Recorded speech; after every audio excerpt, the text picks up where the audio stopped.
Important events that happened in 2017. Dream Kardashian was born. Kanye had a breakdown. Trump was elected president. The Bachelor finally found love. And we graduated college. Sure, maybe us graduating college won't be the next segment on E! News, but it will forever be a top story in our lives. Coker taught me that it is my story that has an impact. After I explained to people exactly where Coker is, Cottonfield, Cottonfield, Cottonfield, Coker, Cottonfield, the next question is always, why did you want to go there? As a freshman, my answer was always, I wanted to play collegiate golf. One sentence to sum up a 4-year decision. Being from Columbia, everyone I knew went to the University of South Carolina, joined Greek life, and spent weekends down in 5 Points. I was so envious of them. It seemed so easy, and their social calendars were always filled with functions and mountain weekends. Meanwhile, I was setting multiple alarms in 5-minute increments to ensure I would be on time for workouts. Then, after completing those workouts, I never had enough time to shower and make it to class on time, so you could only pick one, usually being a little late. I spent hours in the Coker vans with my team, praying to God they wouldn't break down or bottom out on a hill.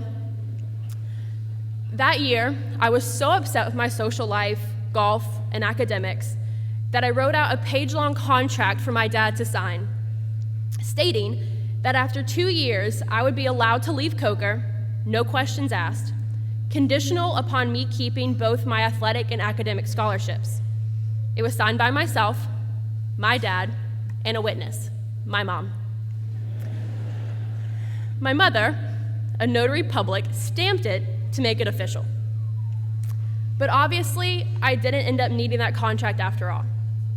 It was my sophomore year, after many long conversations with my dad, that I knew I belonged at Coker. I was no longer envious of a huge university. Those students sat in lecture halls where no one knew who they were.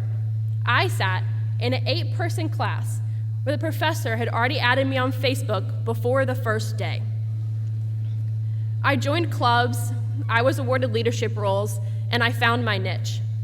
I also learned how to open the side doors of Davidson.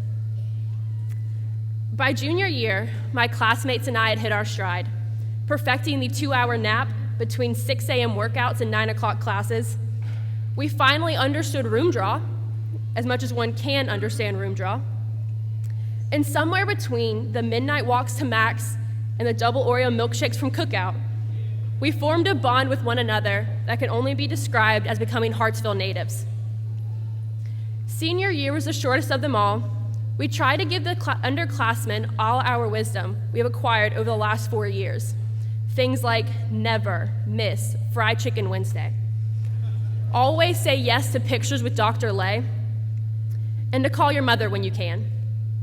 We also tried to become adults in the last month by applying for jobs we didn't really want and considered becoming super seniors. And now, somehow, we find ourselves feeling like freshmen again.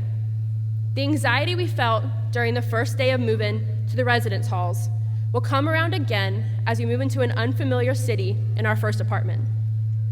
We will have to create new schedules, make new friends, and learn the ins and outs of our new lives.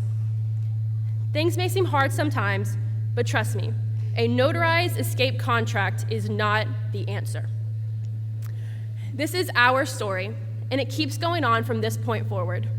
Coker was a vital chapter in our novel, but it's not the end. The friendships we have made here are important supporting characters, but always remember that you are the protagonist in your story. So change the setting, keep the theme, and never stop writing it. Thanks.